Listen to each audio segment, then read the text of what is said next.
បាទសូមគោរពជំរាបសួរពុកម៉ែបងប្អូនទាំងអស់គ្នាហើយថ្ងៃនេះដែរគឺខ្ញុំមកនិយាយអំពីព្រំដែនកម្ពុជាកាលពីឆ្នាំ1948ផងដែរពុកម៉ែបងប្អូនហើយបង្គោលនេះគឺបង្គោលព្រំដែនកម្ពុជាដែលកាលពីមុនគឺជាទឹកដីកម្ពុជាគឺឥឡូវគឺទឹកដីរបស់ថៃពុកម៉ែបងប្អូនអរគ្នាដែលបង្គោលនេះគឺមាននៅ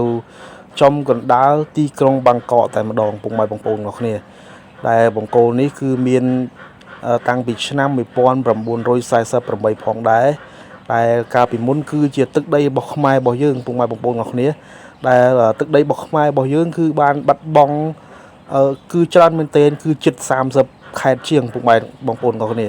ដែលឥឡូវគឺคล้ายជាទឹកដីរបស់ថៃហើយពុកម៉ែបងប្អូនអញ្ចឹងហើយគឺយើងមានការសោកស្ដាយមែនទែនពុកម៉ែបងប្អូនព្រោះថាជាទឹកដី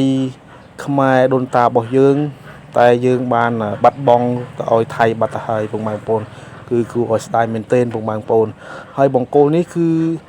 នៅចំកណ្ដាលទីក្រុងបាងកកប្រទេសថៃតែម្ដងពុកម៉ែបងប្អូនកាលពីឆ្នាំ1948ផងដែរពុកម៉ែបងប្អូនអរគ្នាហើយនេះក៏អាចសបញ្ជាក់បានថាទឹកដីរបស់ថៃសពថ្ងៃគឺជាទឹកដីរបស់ប្រទេសកម្ពុជារបស់យើងកាលពីឆ្នាំ1948ផងដែរហើយយើងអាចដឹងថាទឹកដីថៃសពថ្ងៃគឺជាទឹកដីរបស់ខ្មែរយើងកាលពីមុនផងដែរពុកម៉ែបងប្អូនអរគ្នាហើយខ្មែរប្រទេសកម្ពុជារបស់យើងបានបាត់បង់ទឹកដីទៅលើប្រទេសវៀតណាមហើយនិងប្រទេសឡាវផងដែរដែលធ្វើឲ្យប្រទេសរបស់យើងគឺ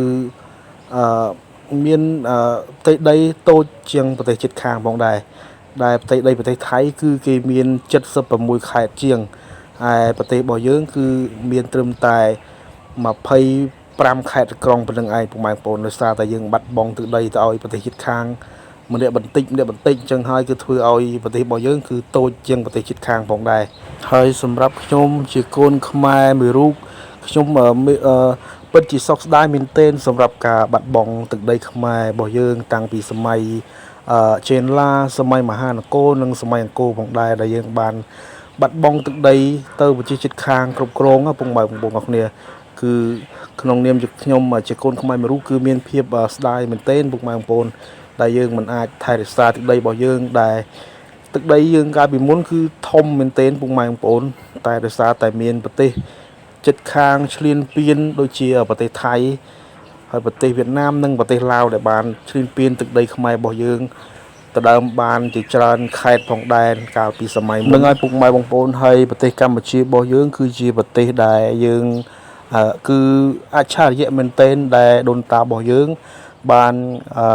កសាងនៅអង្គរវត្តដ៏អស្ចារ្យដ៏អច្ឆរិយៈដែលធ្វើឲ្យកូនខ្មែរគឺមិនអាចភ្លេចបាននៅការចងចាំរបស់ដូនតារបស់យើងប៉ុន្តែយើងបានបាត់បង់ទឹកដីខ្លះដោយសារការឈ្លានពានពីប្រទេសជិតខាងគឺដូចជាប្រទេសសៀមដែលហៅថាសពថ្ងៃហ្នឹងគឺគេហៅថាប្រទេសថៃនិងប្រទេសវៀតណាមហើយនិងប្រទេសឡាវផងដែរ